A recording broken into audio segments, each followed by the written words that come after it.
Hello viewers and welcome. I have something a bit different for you this time. Before returning to our travels on the continent in the van, I thought it might be useful to demonstrate how it all came into being. So here follows our own experience of a van conversion. What are you doing? The Tasmanian devil continues despite having broken ribs. Alright! Got the rivet gun working now. Got the rivet gun working now. Very easy. Van conversion underway.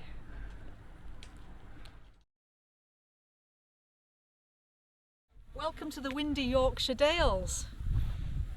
This is Grinton Moor, and the reason I'm up here is actually to hand over to Dave for a change. We bought this van, here it is, and we call her May, and I'll show you why. Come with me.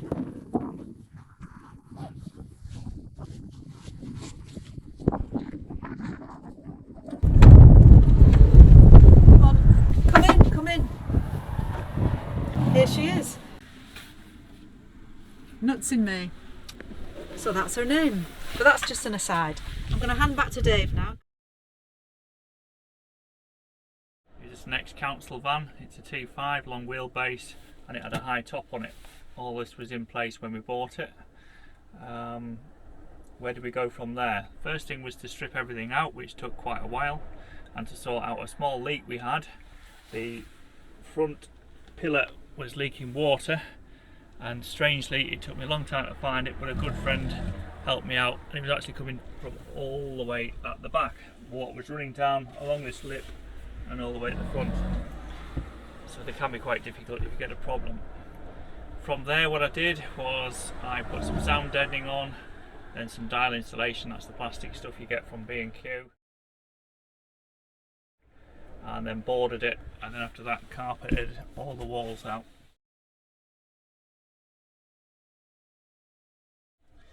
I put this boarding on the roof because I just thought it made it look brighter than carpeting, and that was just cladding board, and it's got 4 inches of insulation behind there. Just of a note, before you do your cladding, I put all the first fix of wiring in for these lights, which are just very straightforward, and they're LED touch operated. Just to go back to the insulation, a lot of people when they convert vans put in the insulation, then the boarding, carpeting, and behind all that goes a vapour barrier, or in behind the carpet between that and the insulation goes a vapour barrier. I didn't use a vapour barrier, I was advised not to, and we hopefully haven't experienced any particular problems with vapour. I was told that it's very important for vans to breathe, and vapour barriers can cause more problems than it can solve. The jury's out on that one. Some people always say vapour barrier, others not. The choice is yours. The floor, I used 18mm ply and then put on a hard wearing surface top of that, and for this end we have a little bit of carpet. I didn't put any insulation under the floor, and if you look at me you'll see the reason why. I can just manage to stand up in here without ducking. I'm 6 foot tall. If I'd put insulation under there at 2 inches I would have had to duck. That was my main reason for not insulating. If I had a little bit more height available in the van, I'd have put in some insulation under the floor. One of the important things that we did for space was to have these captain's chairs fitted to the van. Went all the way to Bournemouth for these. These are really important because they give us loads of room inside the van. And it means that these become our seats when we're pulled up. This one also turns round.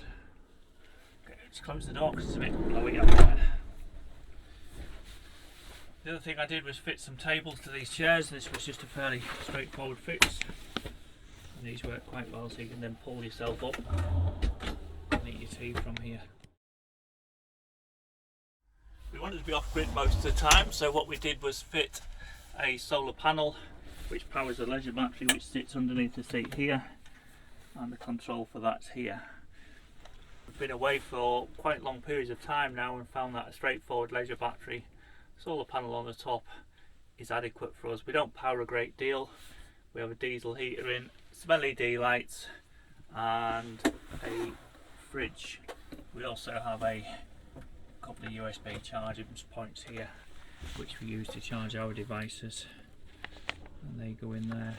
That's really the only thing we use power for, except the extractor fan or the vent at the top, the Fiamma vent.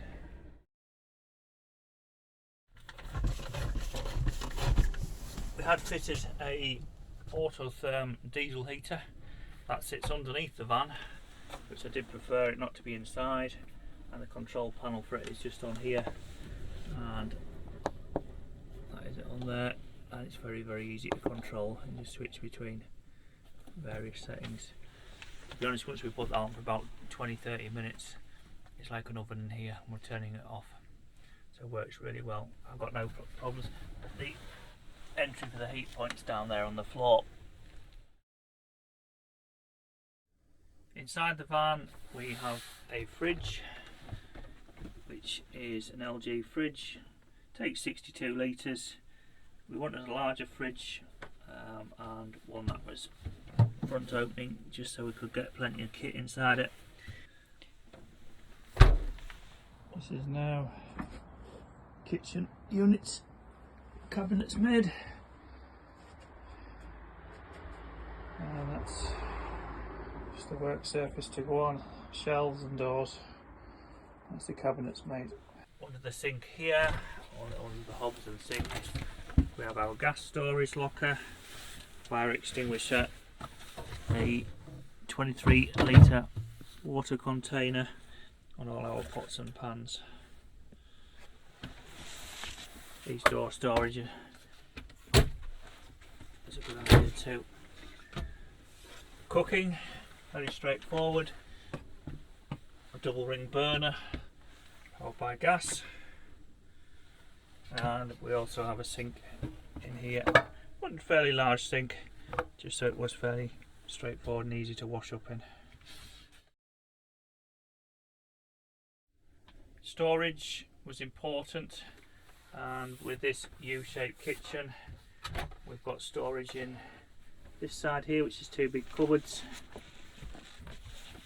top and bottom. We actually use the bottom one for storing more water in. We have another 23 litre storage container we put in there. This cupboard here is pretty cavernous, and what we use is similar boxes to these, which we stack on top of each other, 2 or 3 high, bottom and top, and as you can see they go a long way back. We can store a vast amount of food and clothes, etc.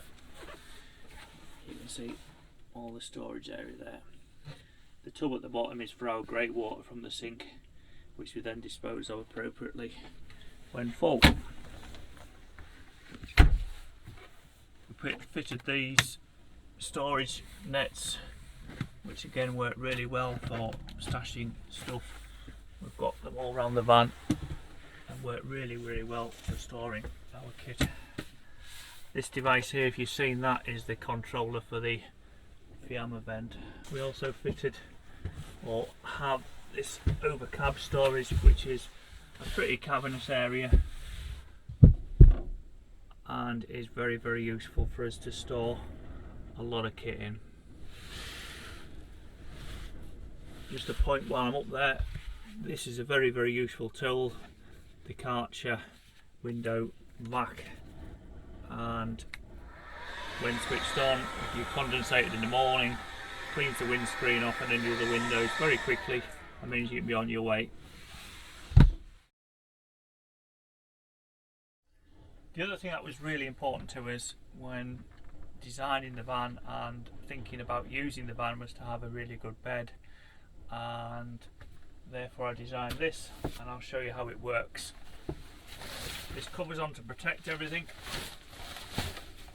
and under here we have our window insulation, which just comes forward, our quilt, pillows, and then mattress is in 4 bits. The front section in 3 smaller pieces, and I'll show you why very shortly. We also wanted a double bed, and this works very easily. You just lift the mattress up, pull this out, and it drops in there. Okay, so there's the bed in closed up mode, at the angle right, and here's the bed in opened out mode. So here comes the bed, and then it slides away, notch up there, and that's bed in closed mode. These sections then go back on.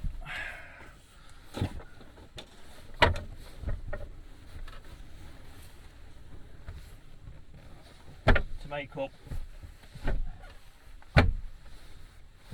a double bed.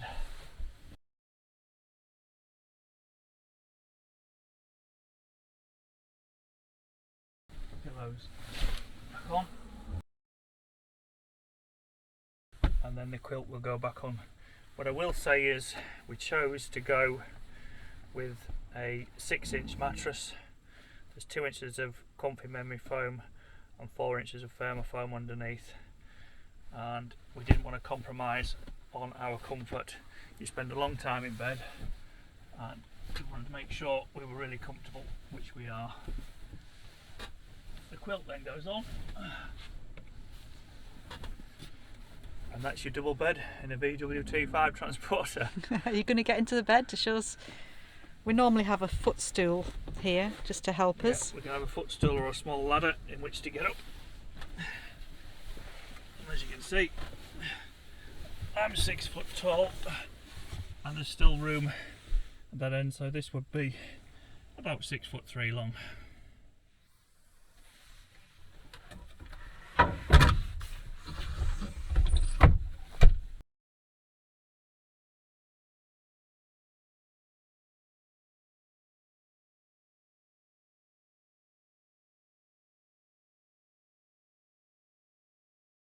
That's everything stored away.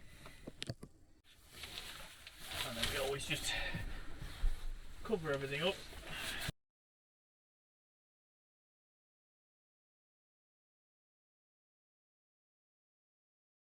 All done.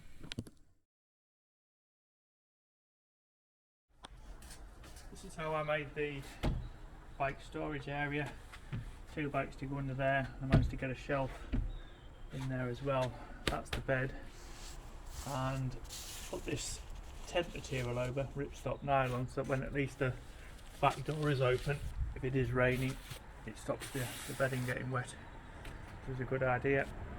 In there we have a set of ramps, a couple of chairs, and I'll show you how we get 2 bikes in the back of the van. The first job is wheels come off.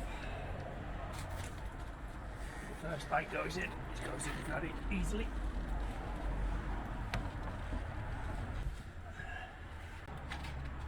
Go off.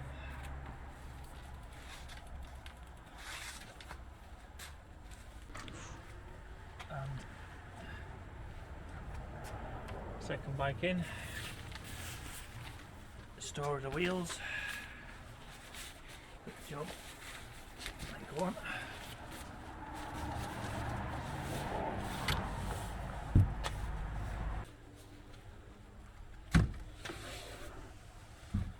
Leaves you loads of storage space underneath there, which you can put loads of kit, which we do. There's still room to put other stuff on top. So, top tip there as well. If you're going to get a cable extension, they get 25 metres. I've seen people with 10 metres and they can never reach the power sources. And a little top tip here is funnel with a hose pipe on. That's really handy for getting water out of awkward places.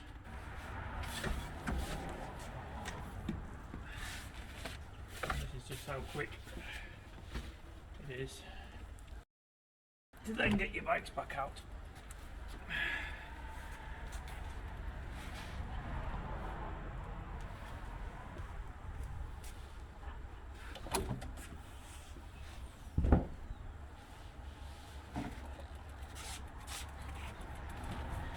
Well done. Wheels back on. And that's it. 2 bikes in the back of a VW Transporter T5. One more thing to mention is security. We have a disc lock which we fit over the steering wheel. That's a gold standard, sole secure. I wouldn't go through anything less than that. And we fitted deadlocks all the way around the vehicle as well. We put window film on the side windows. We just also fitted a tracker. Okay, well, I hope that's explained how we converted the van and everything about it. If it hasn't, I'm willing to answer any questions. Just leave a comment, I'll get in touch. Or if you'd like any advice, also get in touch, leave a comment below. We're going to put the kettle on now, so see you later. Bye.